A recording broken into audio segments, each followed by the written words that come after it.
कुनै पनि चुनाव नजिक आउन साथ दार्जिलिङको राजनीतिमा आन्तरिक दाउपेच सुरु हुन्छ। पहिले त एउटा दलका समर्थकहरू अर्को दलमा पस्छन्, झण्डा थाप्ने र फोटो खिच्ने लहर सुरु हुन्छ। अर्को कुनै पनि दलको प्रभुत्वशाली पदमा बसेकाहरू चलमलाउँछन्। उनीहरूले आफ्नै दलका कार्यशैलीमाथि आलोचना सुरु गर्छन् र आकर्षणको केन्द्रमा बस्छन्। ऐन मौकामा कोही बिक्री पनि भइहाल्छन्। नभए कुनै दलमा अलिक ठुलो पदमा बस्छन्, कोही पार्टीबाट निस्कन्छन् र आफ्नै दल गठन गर्छन्। नेताहरू एउटा दल त्यागेर अर्को दलमा पस्ने सिजन पनि चुनाव नै हो। यी गतिविधिहरू जनआकाङ्क्षालाई सम्मान गरेर हुने गतिविधिहरू होइनन्। यी पद, पैसा र अवसरका लागि हुने गतिविधिहरू हुन्, निजी स्वार्थका गतिविधिहरू हुन्। कोही जनआकाङ्क्षा वा मूल मुद्दाको बेचबिखन गरेर अकुत सम्पत्ति कमाउँछन्। यति सम्पत्ति कि जङ्गलमा नै बस्नु परे पनि उसलाई पैसा र वैभवको दुःख हुँदैन। भूमिगत नै बनेर बस्नु परे पनि शान शौकतको जीवनयापन गर्छन्। मुद्दा अरू कसैको काँधमा हालेर मैले मुद्दा बचाएँ भन्ने भ्रममा आफू पनि बस्छन्, जनतालाई पनि राख्छन्। कोही आफू चाहिँ केही पनि गर्दैनन्, तर अरूले गरेको कार्यक्रम र आन्दोलनमा समर्थन गर्दै बस्छन्। यो समर्थन र विरोधको सिजन पनि यही चुनावमा देख्न पाइन्छ। कोही आफ्नै दललाई दुई टुक्रा पार्छन् र भात खाने थाल छुट्याउँछन्। छुट्टै राज्य गोर्खाल्यान्ड यस्तो ब्रह्मास्त्र बनेको छ, त्यसको विरोध गरेर पनि पैसा, वैभव र पावर पाइन्छ। त्यसकै पक्षमा लागेर पनि पैसा, वैभव र पावर पाइन्छ। यो छुट्टै राज्य गोर्खाल्यान्ड नेताको निम्ति सुनको अन्डा दिने हाँस नै बनेको छ। तपाईहरूलाई थाहै छ कुन कुन दलका को नेता अहिले कुन कुन दलको कुन पदमा छन् र जीवन चलाइरहेका छन्। हामीले बताइरहनै पर्दैन।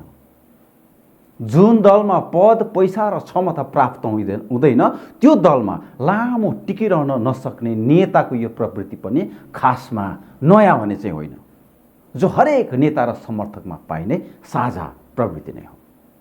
दलहरूले जब जनतालाई देखाउने एउटा र आफ्नो दलको रोटी सेक्ने अर्को मुद्दा बोकेर हिँड्छ, नेता, समर्थक र जनतामा त्यसको असर आफ्नो बुझाइको हिसाबले पर्दै जान्छ। सपना दल र नेताले नै देखाउँछन्। जब सपना पुरा गर्नुपर्ने स्थिति आउँछ, त्यही सपनालाई बिथोल्न फेरि त्यही दलले अनेकौं प्रोपागान्डा बनाउँछन् र आफ्नो अनुकूलको परिस्थिति निर्माण गर्छन्। सुभाष घिसिङले गोर्खाल्यान्डको सपना देखाए, तर त्यही सपनालाई दागो पापामा खुम्च्याए। विमल गुरुङले पनि गोर्खाल्यान्डको सपना देखाए, तर त्यही सपनालाई जिटिएमा खुम्च्याए। देशका प्रधानमन्त्री नरेन्द्र मोदी र भाजपाले पनि गोर्खाल्यान्डकै सपना देखाए र अब स्थायी राजनीतिक समाधानमा खुम्च्याउने हो कि भन्ने शङ्का दिनोदिन बलियो बन्दै गइरहेको छ। गोर्खाल्यान्डको सपनालाई राज्यभित्रकै कुनै व्यवस्थामा खुम्च्याउने वा जब मुद्दालाई सम्बोधन गर्नुपर्ने बेला भयो तब त्यसलाई बटारेर अन्यत्रैतिर लैजाने प्रोपागान्डा भाजपाले सुरु गरेको हो कि भन्ने शङ्का भारतीय जनता पार्टीका युवा मोर्चाका अध्यक्ष सागर पोखरेलका निरन्तरका बयानबाजीले प्रमाणित गरिरहेको छ। आज यसै सिराबाट फेरि एकपल्ट मुद्दाबारे ब्ल्याक एन्ड व्हाइट कुरा गर्न म उपस्थित छु, मनोज बोगटी। मुद्दा मन्थन र चिरफार गर्ने कार्यक्रम ब्ल्याक एन्ड व्हाइटमा यहाँहरूलाई स्वागत छ।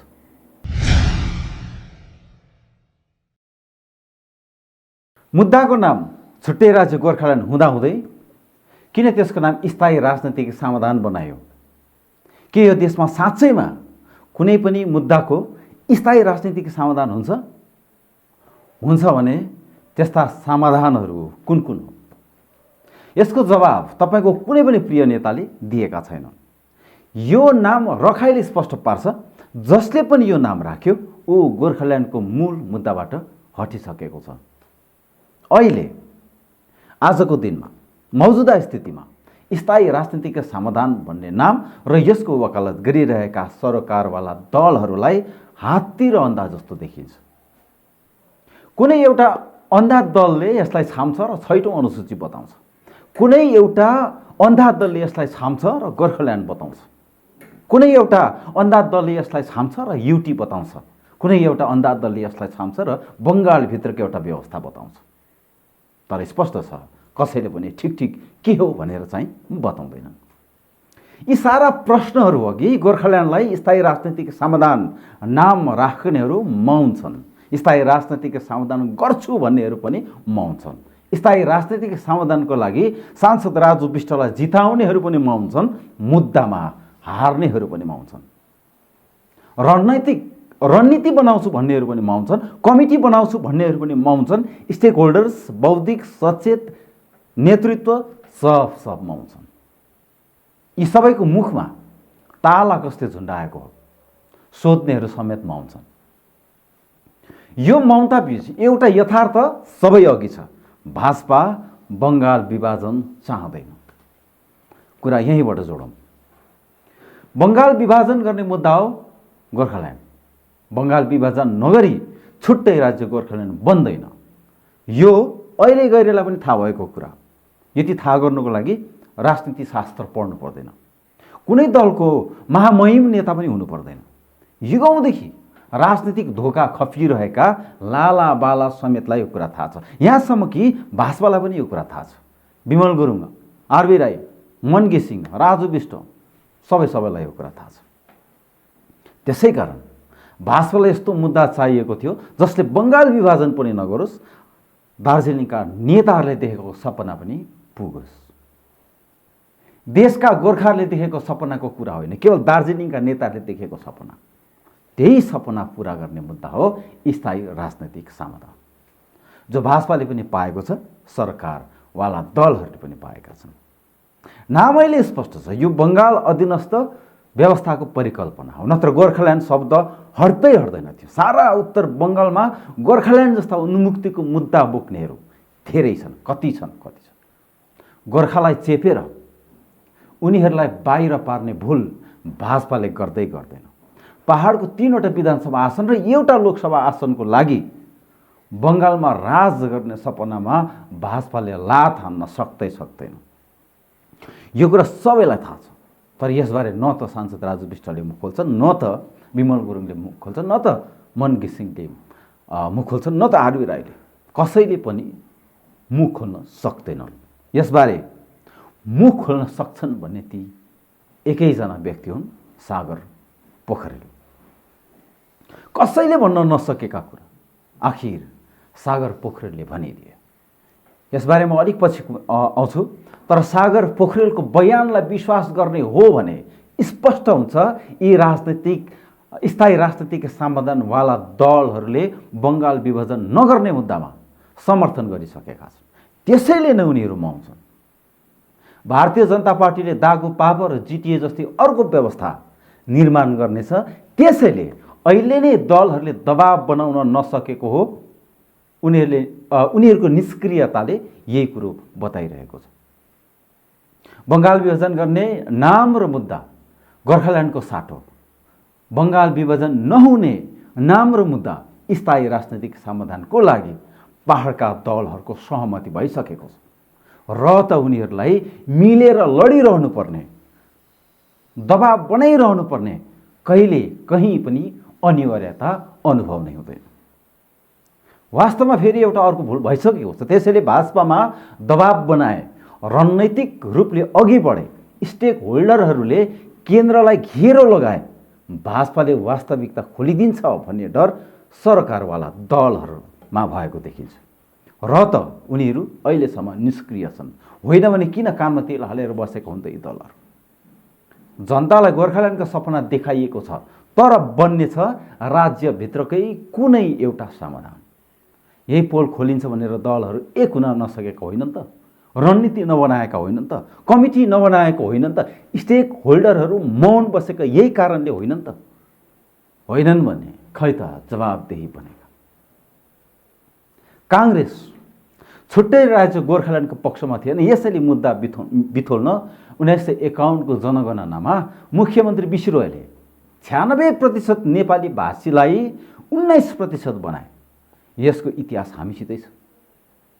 मार्क्सवादी कम्युनिस्ट पार्टी गोर्खाल्यान्डको पक्षमा थिएन। यसैले मुद्दा बिथोल्न विच्छिन्नतावादीको संज्ञा दिएर दागो पापामा मिल्न आन्दोलनकारीलाई बाध्य पारे। यसको इतिहास पनि हामीसितै छ। तृणमूल काङ्ग्रेस छुट्टै राज्य गोर्खाल्यान्डको पक्षमा थिएन। यसैले मुद्दा बिथोल्न जिटिए थाप्न बाध्य पारे र जात गोष्ठीलाई टुक्रा टुक्रा पारे। यसको इतिहास पनि हामीसितै छ। कुनै पनि पहाडको नेताले रणनीति बनाएर आन्दोलन गरेन र राज्य र केन्द्रलाई दबाब बनाउन सकेन। यसैले बारम्बार कुठाराघात भयो। यसको इतिहास पनि हामीसितै छ। भारतीय जनता पार्टीका युवा अध्यक्ष सागर पोखरेल यसैले अब जनतालाई नठगाउँ, जनतालाई अँध्यारोमा राखेर पैसा, पावर र वैभवको राजनीति गर्न छोडौँ, नेताहरूले बनाएको गोर्खाल्यान्डको दलदलमा नफसौँ र अब गोर्खा सुहाउँदो वैकल्पिक व्यवस्था खोजौँ भनिरहेका होइनन् त। यसै पनि भारतीय जनता पार्टीका दिलीप घोष होस् वा कैलाश विजय वरिय होस्, बारम्बार भनिरहेकै छन् छुट्टै राज्य गोर्खाल्यान्ड सम्भव छैन। तर भाजपाका सांसद राजु विष्ट भन्छन् राजनीति गर्ने राज्यको आफ्नै तौर तरिका हुन्छ। उनीहरूले गोर्खाल्यान्ड राज्य दिने होइन, गोर्खाल्यान्ड दिने हो केन्द्रले। केन्द्रले नै दिने हो भने किन जिटिएको रिभ्यू बैठक बोलाइएको हो त? सांसद भन्छन् यो टेक्निकल मिस्टेक हो। जनताले बुझ्न नसकेको दुईवटा कुरा छ। यो केन्द्रीय गृह मन्त्रालयको टेक्निकल मिस्टेक हो कि भाजपा र गठबन्धन दलहरूको टेक्निकल मिस्टेक हो? यसको खुलासा कसैले पनि गर्न सक्दैन। तर सागर पोखरेलले यसको केही हिन्ट्स दिएकै छन्। हामीलाई लाग्छ यो गोर्खाल्यान्ड चक्रव्यूह हो। जसले जन्माएको थियो उसैले भनेका छन् नफल्ने वनतरुल भनेर। त हामी यो नफल्ने वनतरुलको पछि लाग्नु हुँदैन, यो दलदलमा फसिरहनु हुँदैन। हामी यसबाट बाहिर निस्कनुपर्छ र देशभरि छरिएर बसेका गोर्खा सन्तानको राष्ट्रिय चिनारी खोट्याउने, भविष्य सुनिश्चित सुरक्षा गर्ने अरू पनि कुनै बाटोहरू छ कि यसको खोजी हामीले किन नगर्ने? कतै केही भेटिन्छ कि? हामीले